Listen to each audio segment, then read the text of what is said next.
Hello my dear YouTube friends, welcome back to Neeta tarot reading. Friends, ಇವತ್ತು ನಾನು ಯಾವ ವಿಚಾರದ ಬಗ್ಗೆ ರೀಡಿಂಗ್ ಮಾಡ್ತಾ ಇದ್ದೀನಿ ಅಂತ ಹೇಳೋದಾದರೆ, ಇಂದು ರಾತ್ರಿ ನಿಮ್ಮ ಪರ್ಸನ್ ನಿಮ್ಮಿಂದ ದೂರ ಆಗಿದ್ರೆ ಅವರಿಗೆ ನಿಮ್ಮ ನೆನಪು ಯಾವ ರೀತಿ ಕಾಡುತ್ತೆ ಅನ್ನೋದೇ ಇವತ್ತಿನ ರೀಡಿಂಗ್ ಆಗಿರುತ್ತೆ.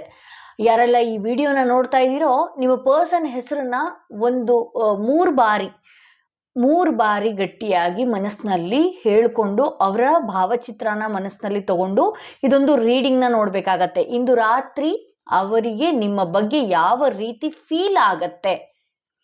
ಈ ರೀಡಿಂಗ್ನ ನಾನು ಯಾಕೆ ನಿಮ್ಮ ಪರ್ಸನ್ ಹೆಸರನ್ನ ಹೇಳ್ಕೊಂಡು 3 ಬಾರಿ ನೋಡಿ ಅಂತ ಹೇಳ್ತೀನಿ ಅಂತ ಹೇಳಿದ್ರೆ, ಈಗ ನೀವು ಈ ರೀಡಿಂಗ್ನ ಹೇಗೆ ನೋಡ್ತೀರಾ ಅಲ್ವಾ, ಒಂದು ಹೈ ಎನರ್ಜಿಯಿಂದ ನೀವು ಆ ಎನರ್ಜಿನ ಪಾಸ್ ಮಾಡ್ತೀರಾ. ಅವ್ರ ಹೆಸರು ಹೇಳ್ಕೊಂಡು ನೀವು ಈ ರೀಡಿಂಗ್ ಮುಗಿದ ಮೇಲೆ ಅವ್ರಿಗೆ ಪಾಸ್ ಮಾಡ್ತೀರಾ. ಓ, ಈ ರೀತಿ ಫೀಲ್ ಇದೆ ಅವ್ರಿಗೆ ಅಂತ ಪಾಸ್ ಮಾಡ್ತೀರಾ. ಸೊ ಅವ್ರಿಗೆ ನಿಮ್ಮ ಬಗ್ಗೆ ಕೊರಗೋದಕ್ಕೆ ಶುರು ಆಗತ್ತೆ, ಅವ್ರಿಗೆ ನಿಮ್ಮ ಬಗ್ಗೆ ನೆನಪಾಗೋದಕ್ಕೆ ಶುರು ಆಗತ್ತೆ ಇದೊಂದು ರೀಡಿಂಗ್ನ ನೀವು ನೋಡಿದ್ಮೇಲೆ. ಓಕೆ, ಹಿಂದಿನಂತೆ 2 ಕಾರ್ಡ್ಗಳನ್ನ ನಿಮ್ಮ ಮುಂದೆ ಇಟ್ಟಿದ್ದೀನಿ. 2 ಕಾರ್ಡ್ಗಳ ಮೇಲೆ 2 ಸ್ಟೋನ್ನ ಇಟ್ಟಿದ್ದೀನಿ. ಯಾವ ಸ್ಟೋನ್ ಇರುವ ಕಾರ್ಡ್ ನಿಮ್ಮ ಮನಸ್ಸಿಗೆ ಹತ್ರನೇ ರೆಸೊನೇಟ್ ಆಗ್ತಾ ಇದೆ, ಆ ಕಾರ್ಡ್ನ ನೀವು ನಿಮ್ಮ ಪರ್ಸನ್ ಹೆಸರನ್ನ 3 ಬಾರಿ ನೆನ್ಪು ಮಾಡಿಕೊಂಡು ಒಂದು ಕಾರ್ಡ್ನ ಸೆಲೆಕ್ಟ್ ಮಾಡ್ಕೊಳ್ಬೇಕಾಗತ್ತೆ. ಕಾನ್ಸೆಪ್ಟ್ ಮತ್ತೊಂದ್ಸಲ ಹೇಳ್ತೀನಿ.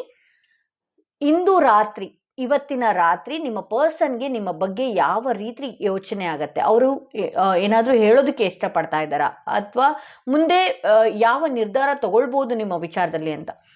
ಸಪೋಸ್ ಇದು ಜಗಳ ಆಡ್ಕೊಂಡು ಇಬ್ರು ದೂರ ಆಗಿರಬಹುದು, ನೋ ಕಾಂಟ್ಯಾಕ್ಟ್ ಸಿಚುವೇಶನಲ್ಲಿ ಇರಬಹುದು, ಅಂಥವ್ರಿಗೆ ಈ ವಿಡಿಯೋ ರೆಸೊನೇಟ್ ಆಗುತ್ತೆ ಅಂತ ಹೇಳ್ಬೋದು.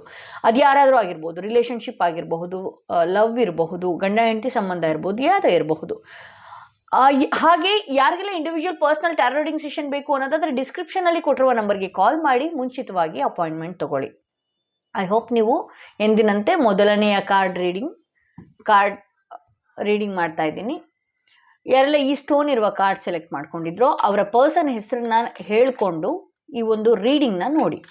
ನಿಮ್ಮ ಪರ್ಸನ್ಗೆ ಯಾವ ರೀತಿ ನಿಮ್ಮ ನೆನಪು ಕಾಡುತ್ತೆ, ಅವ್ರಿಗೆ ಇಂದು ರಾತ್ರಿಯಿಂದ ನಿಮ್ಮ ಬಗ್ಗೆ ಯಾವ ರೀತಿ ಯೋಚನೆ ಆಗತ್ತೆ, ಒಂದು ಹೈ ಎನರ್ಜಿಯಿಂದ ನೀವು ಇದೊಂದು ರೀಡಿಂಗ್ನ ನೋಡಿ. ಸ್ಟಾರ್ಟಿಂಗಲ್ಲೇ ಬರ್ನಿಂಗ್ ಟವರ್ ಬಂದಿದೆ. ಈ ಸಂಬಂಧ ಯಾರು ನೋಡ್ತಾ ಇದ್ದೀರಿ, ನಿಮ್ಮ ಅವರ ನಡುವೆ ದೊಡ್ಡದಾಗಿ ಬಿರುಕು, ಅಂದರೆ ಒಂದೇ ಸತಿ ನೀವು ಎಲ್ಲರ ಮುಂದೆ ತುಂಬಾ ಚೆನ್ನಾಗಿರೋ ರೀತಿ ಹೋದ್ರಿ. ಸೊ ಸಡನ್ ಚೇಂಜ್, ಅತಿ ಬೇಗವಾಗಿ ನಿಮ್ಮಿಬ್ಬರ ನಡುವೆ ಒಂದು ಫ್ರೆಂಡ್ಶಿಪ್ ಬೆಳೀತು, ಒಂದು ರಿಲೇಷನ್ಶಿಪ್ ಬೆಳೀತು, ಒಂದು ಬಾಂಧವ್ಯ ಬೆಳೀತು. ಸಡನ್ನಾಗಿ ಚೇಂಜ್ ಆಗೋದಕ್ಕೆ ಶುರುವಾದವು ನಿಮ್ಮ ಪರ್ಸನ್. ನಂತರ ಅವ್ರಿಗೆ ಈಗ ಇಂದು ರಾತ್ರಿ ಯಾವ ರೀತಿ ಫೀಲ್ ಆಗುತ್ತೆ ಅಂದರೆ, ಒಂದಷ್ಟು ಕನ್ಫ್ಯೂಷನ್ಗಳು ಶುರು ಆಗ್ತಾ ಇದೆ. ನಿಮ್ಮ ನೆನಪು ಬರೋದು, ಮುಂದೇನು ಮಾಡಬೇಕು ಅಂತ ಡಿಸಿಷನ್ ತಗೊಳ್ಳದೇ ಇರೋದಕ್ಕಾಗಿರಬಹುದು, ನಿಮ್ಮನ್ನು ಕಾಂಟ್ಯಾಕ್ಟ್ ಮಾಡೋದಕ್ಕೆ ಅಂತ ಹೊರಡಬಹುದು, ನಿಮ್ಮನ್ನು ಕಾಂಟ್ಯಾಕ್ಟ್ ಮಾಡಬಹುದು, ಅಥವಾ ನಿಮ್ಮ ಜೊತೆ ಮಾತಾಡೋದಕ್ಕಿರಬಹುದು, ನಿಮ್ಮ ಪ್ರೊಫೈಲ್ಸ್ಗಳನ್ನ ತೆಗೆದು ನೋಡೋದಿರ್ಬೋದು, ನಿಮ್ಮ ಕಾಂಟ್ಯಾಕ್ಟ್ ಲಿಸ್ಟ್ನ ತೆಗೆದು ನೋಡೋದಾಗಿರ್ಬೋದು, ನಿಮ್ಮ ಜೊತೆಗಿರುವ ಫೋಟೋಸ್ಗಳನ್ನ ತೆಗೆದು ನೋಡೋದಿರಬಹುದು. ಇದೆಲ್ಲ ಒಂದು ರೀತಿ ನಾನು ಯಾಕೆ ಈ ರೀತಿ ತಪ್ಪು ಮಾಡಿಬಿಟ್ಟೆ ಅನ್ನೋ ಭಾವ ಫೀಲ್ ಆಗುತ್ತೆ ಅವ್ರಿಗೆ. ನಾನು ತಪ್ಪು ಮಾಡಿ ಮುಂದುವರೆದು ಬಿಟ್ಟ, ಆಕೆ ನನಗೆ ಬೇಕು, ಆತ ನನಗೆ ಬೇಕು, ಯಾಕೆ ಈ ಥರ ಎಲ್ಲ ಚೇಂಜ್ ಆಗೋಯ್ತು. ಬರೋದಕ್ಕೂ ಕೂಡ ರೆಡಿ ಇದ್ದಾರೆ, ಆದರೆ ಬರೋ ಮನಸ್ಸು ಮಾಡ್ತಾ ಇಲ್ಲ ಅಷ್ಟೆ. ಏನಾಗುತ್ತೋ ಈ ಹಿಂದೆ ಕೆಲವ್ರ ಲೈಫಲ್ಲಿ ದೊಡ್ಡದಾದ ಜಗಳ ಆಗಿರಬಹುದು, ದೊಡ್ಡದಾಗಿ ಬಿರುಕಾಗಿರಬಹುದು. ಅವರ ಕರೆಂಟ್ ಫೀಲಿಂಗ್ಸ್ ಏನಾಗಿದೆ ಅಂದರೆ, ನಾನು ಬರಬೇಕು, ನಾನು ಅವಳನ್ನ ಮಾತಾಡಬೇಕು, ಅವನನ್ನು ಮಾತಾಡಬೇಕು, ಈ ರೀತಿ ಎಲ್ಲ ಅನಿಸಿದೆ. ಅವರು ನಿಮಗೆ ಗೊತ್ತಿಲ್ಲದರೆ ನಿಮ್ಮ ಬಗ್ಗೆ ವಿಚಾರಿಸೋದಾಗಿರಬಹುದು, ನಿಮ್ಮ ಬಗ್ಗೆ ಒಳ್ಳೆ ಮಾತುಗಳನ್ನ ಬೇರೆಯವ್ರ ಹತ್ರ ಮಾತಾಡೋದಾಗಿರಬಹುದು. ಬಟ್ ಆದರೆ ಅವ್ರು ನಿಮ್ಮ ಹತ್ರ ಬರ್ತಾ ಇಲ್ಲ ಅಷ್ಟೆ. ಇನ್ನು ಮುಂದೆ ಈ ಒಂದು ರೀಡಿಂಗ್ ಏನು ನೋಡ್ತಾ ಇದ್ದೀರಿ, ಇದಾದಮೇಲೆ ಅವರ ಬದಲಾವಣೆ ಯಾವ ರೀತಿ ಇರುತ್ತೆ ಅಂತ ಹೇಳಿದ್ರೆ, ಅವರು ನಿಮ್ಮನ್ನು ಅಪ್ರೋಚ್ ಮಾಡೋದಕ್ಕಾಗಿರ್ಬೋದು ಅಥವಾ ಕಾಂಟ್ಯಾಕ್ಟ್ ಮಾಡೋದಕ್ಕಾದರೂ ಆಗಿರ್ಬೋದು, ಬರ್ತಾರೆ ಅನ್ನೋದು ಇಲ್ಲಿ ತೋರಿಸ್ತಾ ಇದೆ. ಅವ್ರು ಎಷ್ಟೋ ದಿನಗಳು ಇದೇ ರೀತಿ ಕೊರಗಿದ್ದಾರೆ. ಇಂದು ರಾತ್ರಿ ಅಂತ ನಾನು ತಗೊಂಡಿದ್ದೀನಿ ಕಾನ್ಸೆಪ್ಟು, ಆದರೆ ಈ ಹಿಂದೆ ರಾತ್ರಿಗಳು ಕೂಡ ಅವರು ನಿಮ್ಮನ್ನು ನೆನಪು ಮಾಡಿಕೊಂಡಿದ್ದೂ ಇದೆ. ಸೊ ವೈಯಕ್ತಿಕ ಕಾರಣಗಳಿಂದ ದೊಡ್ಡದಾದ ಬಿರುಕು ಬಂದಿರೋದ್ರಿಂದ ಅವರಿಗೆ ಧೈರ್ಯನೇ ಇಲ್ಲ, ಮತ್ತೆ ಬಂದು ಮಾತಾಡುವಂಥ ಧೈರ್ಯನೇ ಇಲ್ಲ. ಬಂದ್ರೂ ಏನಾಗುತ್ತೋ ಏನೋ ಅನ್ನೋ ಭಯ ಅವರಿಗೆ ಕಾಡ್ತಾ ಇದೆ. ಸೊ ಇಂದು ರಾತ್ರಿ ಅವ್ರು ಯಾವ ಥರ ಥಿಂಕ್ ಮಾಡ್ತಾರೆ ಅಂತ ಹೇಳಿದ್ರೆ, ಒಂದು ಸಲ ನಾನು ಅವಳಿಗೆ ಮಾತಾಡ್ಬಿಡ್ಲಾ, ಅವನಿಗೆ ಮಾತಾಡ್ಬಿಡ್ಲಾ, ಒಂದು ಸಲ ನಾನು ಬ್ಲಾಕ್ ಓಪನ್ ಮಾಡಲಾ, ಎಷ್ಟೋ ಸಲ ನಿಮ್ಮ ಪ್ರೊಫೈಲ್ಸ್ಗಳನ್ನ ತೆಗೆದು ನೋಡೋದಾಗಿರಬಹುದು, ನಿಮ್ಮ ಕಾಂಟ್ಯಾಕ್ಟ್ ಲಿಸ್ಟನ್ನ ತೆಗೆದು ನೋಡೋದಾಗಿರಬಹುದು, ಅಥವಾ ನಿಮಗೆ ಮೆಸೇಜ್ ಟೈಪ್ ಮಾಡೋದಕ್ಕೆ ಹೋಗಿ ಅದನ್ನು ಇದು ಮಾಡೋದಕ್ಕಾಗಿರಬಹುದು. ಈ ರೀತಿ ಎಲ್ಲ ನಿಮ್ಮ ಪರ್ಸನ್ ನಡ್ಕೊಳ್ತಾ ಇದ್ದಾರೆ ಅನ್ನೋದು ತೋರಿಸ್ತಾ ಇದೆ. ಸೊ ನಾನು ಇದೇ ಇಂಟೆನ್ಷನ್ನಿಂದನೇ ಇದೇ ಕಾರ್ಡ್ಗಳನ್ನ ತೆಗೆದಿದ್ದೀನಿ. ಸೊ ಇಲ್ಲೇನು ತೋರಿಸುತ್ತೆ ನಾನು ಅದನ್ನೇ ಹೇಳಬೇಕಾಗತ್ತೆ. ಅವ್ರ ಮನಸ್ಸಿನಲ್ಲಿ ಬರಬೇಕು ಅನ್ನೋದಿದೆ, ಬಟ್ ಆದರೆ ಮೂವ್ ಆಗ್ತಾ ಇಲ್ಲ, ಅವರು ಆ ಧೈರ್ಯ ತಗೊಳ್ತಾ ಇಲ್ಲ ಅಂತ ತೋರಿಸ್ತಾ ಇದೆ. ನಿಮ್ಮ ಬಗ್ಗೆ ಇನ್ನು ಮುಂದೆ ಅವರು ಕೊರಗೋದಕ್ಕೆ ಶುರು ಮಾಡ್ತಾರೆ ಅಂತ ತೋರಿಸ್ತಾ ಇದೆ. ಯಾಕೆಂದರೆ ನಿಮ್ಮ ಎನರ್ಜಿ ತುಂಬಾ ಸ್ಟ್ರಾಂಗ್ ಆಗಿದೆ. ಇತ್ತೀಚೆಗೆ ನೀವು ಸ್ಟ್ರಾಂಗ್ ಆಗ್ತಾ ಇದ್ದೀರಿ. ಏಸ್ ಆಫ್ ಪೆಂಟಿಕಲ್ಸ್ ಬಂದಿರೋದ್ರಿಂದ ನೋಡಿ ಅಗೇನ್ ಏಸ್ ಆಫ್ ಪೆಂಟಿಕಲ್ಸ್ ಬಂದಿರೋದ್ರಿಂದ ಏನಾಗುತ್ತೆ ಅಂದರೆ ನೀವು ಎಲ್ಲ ಬಿಟ್ಟು ನಾನು ಬೇರೆ ಜೀವನ ನಡೆಸಬೇಕು ಅಂತ ಎನರ್ಜಿ ಚೇಂಜ್ ಆಗ್ತಿರೋದ್ರಿಂದ ಅವರ ಎನರ್ಜಿ ಮತ್ತು ನಿಮ್ಮ ಹತ್ರ ಪಾಸ್ ಆಗ್ತಾ ಇದೆ. ಸೊ ಇಂದು ರಾತ್ರಿ ಅವರು ನಿಮ್ಮ ಬಗ್ಗೆ ಥಿಂಕ್ ಮಾಡ್ತಾರೆ ಬರಬೇಕು ಅಂತ. ಒಂದಷ್ಟು ಡಿ ಪಿಗಳನ್ನ ಚೇಂಜ್ ಮಾಡೋದು, ಚೆಕ್ ಮಾಡೋದು, ನಿಮ್ಮ ಫೋಟೋಸ್ಗಳನ್ನ ನೋಡೋದು, ಈ ಥರದ್ದೆಲ್ಲ ಅವ್ರು ಮಾಡ್ತಾ ಇದ್ದಾರೆ ಅಂತ ಹೇಳ್ಬೋದು. ಯಾರೆಲ್ಲ ಸೆಕೆಂಡ್ ಸ್ಟೋನ್, ಈ ಸ್ಟೋನ್ ಇರುವ ಕಾರ್ಡ್ ಸೆಲೆಕ್ಟ್ ಮಾಡಿದ್ದೀರಿ, ನಿಮ್ಮ ಪರ್ಸನ್ ಹೆಸರನ್ನ 3 ಬಾರಿ ನೆನಪು ಮಾಡಿಕೊಂಡು ಇದೊಂದು ಕಾರ್ಡ್ ರೀಡಿಂಗ್ನ ನೀವು ನೋಡಬೇಕಾಗತ್ತೆ. ನಿಮ್ಮ ಪರ್ಸನ್ ಇಂದು ರಾತ್ರಿ ಯಾವ ರೀತಿ ನಿಮ್ಮ ಬಗ್ಗೆ ಯೋಚನೆ ಮಾಡ್ತಾರೆ, ಏನು ನಿರ್ಧಾರಗಳನ್ನ ತಗೊಳ್ತಾರೆ, ಈ ಸಂಬಂಧ ಯಾವ ಹಂತದಲ್ಲಿದೆ, ಏನೆಲ್ಲ ಚೇಂಜಸ್ ನೀವು ನೋಡಬಹುದು. ಈ ಕಾರ್ಡ್ ರೀಡಿಂಗಿಂದ ನಿಮ್ಮ ಪರ್ಸನ್ ಯಾವ ರೀತಿ ಇದ್ದಾರೆ ಅಂತ ತಿಳ್ಕೊಳ್ಬಹುದು. ಬಹುಶಃ ನೋ ಕಾಂಟ್ಯಾಕ್ಟ್ ಸಿಚುವೇಶನಲ್ಲಿ ಏನಾದರೂ ಇದ್ದರೆ. ಸೊ ನಿಮ್ಮ ಪರ್ಸನ್ ಈ ಹಿಂದೆ ನಿಮಗೆ ತುಂಬಾ ಒಂದು ಒಳ್ಳೆಯ ವೆಲ್ ವಿಷರ್ ಆಗಿರುವಂಥ ಪಾರ್ಟ್ನರ್ ಆಗಿರ್ತಾರೆ, ಪರ್ಸನ್ ಆಗಿರ್ತಾರೆ. ಒಂದು ಒಳ್ಳೆಯ ಸಂಬಂಧ ಇದು.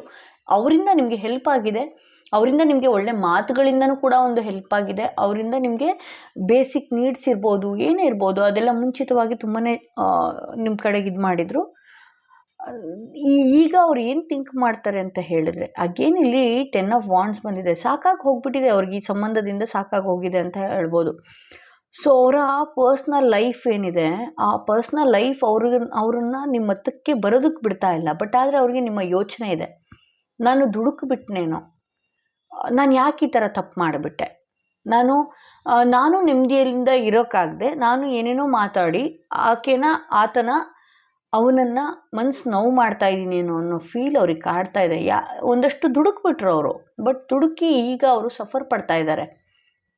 ಬಟ್ ಅವ್ರಿಗೆ ಈ ರೀಡಿಂಗ್ ನೋಡ್ತಾ ಇರೋದ್ರಿಂದ ಏನಾಗಿದೆ ಅಂದರೆ, ಅವ್ರಿಗೆ ಅವರ ಕಡೆಯವರು, ಅವರ ಫ್ಯಾಮಿಲಿ ಪರ್ಸನ್ಸ್ಗಳಾಗಿರ್ಬೋದು, ಅವರ ವೈಯಕ್ತಿಕ ಫ್ರೆಂಡ್ಸ್ ಆಗಿರ್ಬೋದು, ಏನೇ ಇರ್ಬೋದು, ಅವ್ರನ್ನ ಹಿಡಿದಿಟ್ಕೊಂಡಿದ್ದಾರೆ ಅಂತ ತೋರಿಸ್ತಾ ಇದೆ.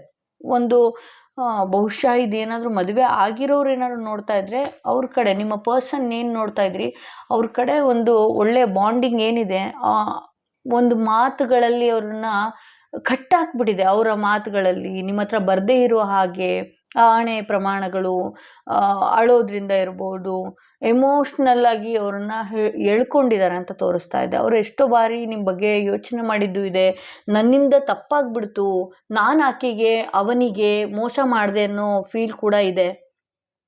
ಸೊ ಇದೆಲ್ಲ ಇಂದು ರಾತ್ರಿನೂ ಕೂಡ ಅವರು ಅದೇ ರೀತಿಯೇ ಯೋಚನೆ ಮಾಡೋದು. ಅಂದರೆ ಆ ಪರ್ಸನ್ ಯಾವ ರೀತಿ ವ್ಯಕ್ತಿತ್ವ ಅಂತ ಹೇಳಿದ್ರೆ, ಆ ಪರ್ಸನ್ ಅವರೊಟ್ಟಿಗೆ ಚೆನ್ನಾಗಿದ್ದಾಗ ಅವರ ನೆನಪೆಲ್ಲ ನಿಮ್ಮ ಕಡೆನೇ ಕಾಡ್ತಾ ಇದೆ. ನೀವು ಹತ್ತಿರಬಹುದು, ನೀವು ಅವ್ರನ್ನ ಕಾಂಟ್ಯಾಕ್ಟ್ ಮಾಡೋದಾಗಿರ್ಬೋದು, ಅವ್ರು ಅವಾಯ್ಡ್ ಮಾಡಿರ್ಬೋದು, ಅವ್ರು ಬ್ಲಾಕ್ ಮಾಡಿರ್ಬೋದು, ಏನೇ ಇರ್ಬೋದು, ನಾನು ಮೋಸ ಮಾಡಿದೆ ಅನ್ನೋ ಫೀಲು ಅವ್ರಿಗೆ ಯಾವಾಗಲೂ ಕಾಡ್ತಾ ಇರುತ್ತೆ, ಎಂದಿಗೂ ಕಾಡ್ತಾ ಇರುತ್ತೆ. ಅವರು ನಿಮ್ಮ ಹತ್ರಕ್ಕೆ ಬರೋ ಧೈರ್ಯ ಮಾಡದೇ ಇದ್ರೂ ನಿಮಗೆ ಮೋಸ ಮಾಡಿದ್ದೀನಿ ಅನ್ನೋ ಫೀಲಲ್ಲಂತೂ ಅವ್ರು ಯಾವಾಗಲೂ ಇರ್ತಾರೆ ಅಂತ ತೋರಿಸ್ತಾ ಇದೆ. ಇಂದು ರಾತ್ರಿ ಕೂಡ ಅಷ್ಟೇ, ಅವ್ರು ಎಷ್ಟೇ ಸಂಭ್ರಮದಲ್ಲಿರಲಿ, ಅವ್ರು ಎಷ್ಟೇ ಸೆಲೆಬ್ರೇಷನಲ್ಲಿರಲಿ, ಏನೇ ಇರಲಿ, ನಿಮ್ಮ ಬಗ್ಗೆ ಅವ್ರಿಗೆ ಎಲ್ಲೇ ಹೋದರೂ ತಿಂಕಿದೆ, ಅಥವಾ ಯಾರನ್ನಾರು ನೋಡಿದಾಗ ನೀವೇ ಅನಿಸೋದು, ಈ ಥರದ್ದೆಲ್ಲ ಅವರು ಫೀಲ್ ಮಾಡ್ತಿದ್ದಾರೆ. ಬಟ್ ಎಕ್ಸ್ಪ್ರೆಸ್ ಮಾಡೋದಕ್ಕೆ ಬರ್ತಾ ಇಲ್ಲ.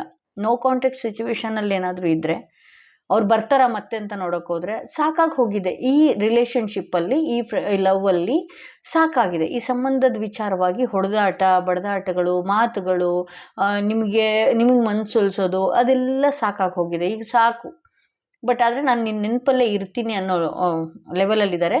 ಬಟ್ ಅವರು ನಿಮ್ಮಷ್ಟು ಕೊರಗಲ್ಲ, ಅವರು ಬೇಗ ಮೈಂಡ್ ಫ್ಲಿಕ್ಚುಯೇಟ್ ಆಗ್ತಾರೆ, ನಿಮ್ಮಷ್ಟು ಕೊರಗಲ್ಲ. ಒಂದಷ್ಟು ನೆನಪುಗಳಿರಬಹುದು, ಆದರೆ ನೀವು ಏನು ಡಿಪ್ರೆಷನಲ್ಲಿ ಈಗ ಕೊರಗ್ತಾ ಇದ್ದೀರಿ ಅಷ್ಟೊಂದು ಅವರು ಕೊರಗಲ್ಲ ಅಂತ ತೋರಿಸ್ತಾ ಇದೆ. ಸೊ ಇದು ಇವತ್ತಿನ ರೀಡಿಂಗ್ ಆಗಿತ್ತು. ಯಾರಿಗೆಲ್ಲ ಇಂಡಿವಿಜುವಲ್ ಪರ್ಸನಲ್ ಟಾರೋ ರೀಡಿಂಗ್ ಸೆಷನ್ ಬೇಕು ಅನ್ನೋದಾದ್ರೆ ಡಿಸ್ಕ್ರಿಪ್ಷನಲ್ಲಿ ಕೊಟ್ಟಿರುವ ನಂಬರ್ಗೆ ಕಾಲ್ ಮಾಡಿ ಮುಂಚಿತವಾಗಿ ಅಪಾಯಿಂಟ್ಮೆಂಟ್ ತಗೊಳ್ಳಿ. ಯಾರೆಲ್ಲ ಫಸ್ಟ್ ಟೈಮ್ ನನ್ನ ಚಾನಲ್ನ ನೋಡ್ತಾ ಇದ್ರು ದಯವಿಟ್ಟು ಸಬ್ಸ್ಕ್ರೈಬ್ ಮಾಡೋದನ್ನ ಮರಿಬೇಡಿ. ಯಾರೆಲ್ಲ ಲವ್ ಪ್ರಾಬ್ಲಮ್ ಅಲ್ಲಿದ್ದಾರೆ ಶೇರ್ ಮಾಡೋದಂತೂ ಮರಿಲೇಬೇಡಿ ಅಂತ ಹೇಳ್ತಾ ನಾನು ನನ್ನ ವಿಡಿಯೋನ ಇಲ್ಲಿಗೆ ಮುಗಿಸ್ತಾ ಇದ್ದೀನಿ.